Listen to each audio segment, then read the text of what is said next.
There's a dance craze that's emerged in clubs across the UK in recent times, and it's one that has completely split opinion. It's called cutting shapes, or otherwise known as shuffling. For some, it's a way of life. I've known about house because my mum used to rave to house in the 80s and 90s, so that's how I know. And my uncle, he showed me the shuffle and he's 60. Yeah? Yeah, he showed me how to do it. So what I can do, I've learned from my uncle. You're never going to stop shuffling? No, never. I don't think so, not now. I think I'm going to be doing it when I'm in my 30s. But not everyone feels the same. Some have even gone as far as waging Facebook campaigns to get it banned from clubs completely. Either way, people are doing it everywhere. So, for my generation who missed out on house music the first time around, they're making up for it. I mean, they're embracing the music, they're embracing the fashion, the terminology, the attitude towards it as well as, I suppose, the drug culture and everything that kind of comes with it. So I want to trace the roots. To really understand it, I've got to go back to the beginning. So I'm off to Manchester to see if I can find out a little bit more. The house movement can be traced back to Manchester's legendary hacienda, where the music exploded onto the British club scene in the 1980s. But what is little known is that it was mainly black kids who first embraced the music. Don't you think that might annoy, like the scratching thing, might annoy the people who've spent all the time making the records? Greg Wilson was the first DJ to mix live on British TV, but made his name championing early house records in clubs around Manchester. Well, I DJ'd in Manchester in the early 80s at a club called Legend, which was what was known then as Up Front, where the music that you played was all imported, mainly from New York, but predominantly there was a few British tracks that kind of came through. So it was like the latest music that was being played, and the kids that were coming to these nights, you know, the cutting edge of it was like from the black side.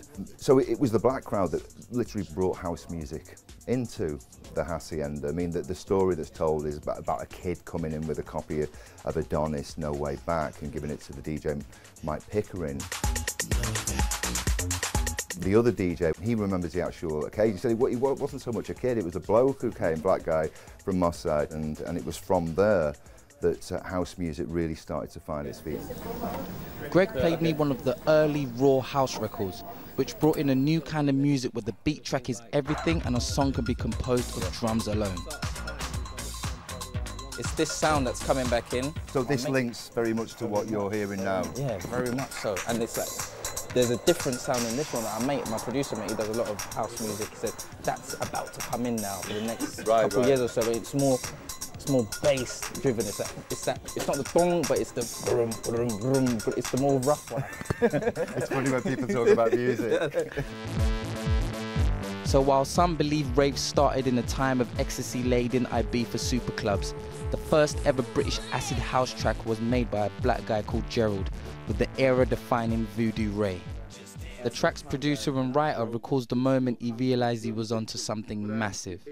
We met up in the Moss Side studio where the track was originally recorded. I shut out my house, got on my bike, got down to the radio station, banged on the door, Stu's that you just played, and he said, oh, it's some tape by a guy called Housemaster G. And I went, right, got the tape, it had a phone number on and such, and then I phoned up and then just met up with Gerald, and I ended up going to his loft. And we then got him in, you know, heard the track, and one of the tracks I heard just the bass line, a thing of Voodoo Rain. It was like, wow. And I came up with a vocal idea which was reminiscent of Boy George, because Boy George was big at the time. And, you know, so it was like, ooh, ah, yeah. And that was it.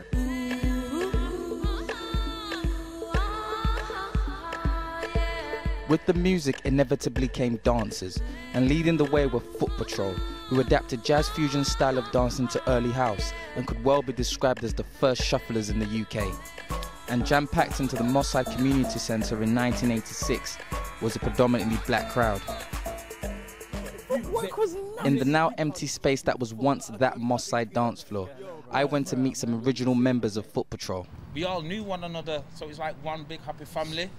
And where the music is, that's where your heart's at. And we got down and we got busy. Strictly music. When you say, when a man drops music now on the house scene now, some people say cutting shapes right now for this day and age, but we're dropping foot. When you say you're dropping foot, you're moving with your foot's talking to you, your foot, and there's a move what we used to do, signature called a figure four, but you know what, the bones can't take it no more.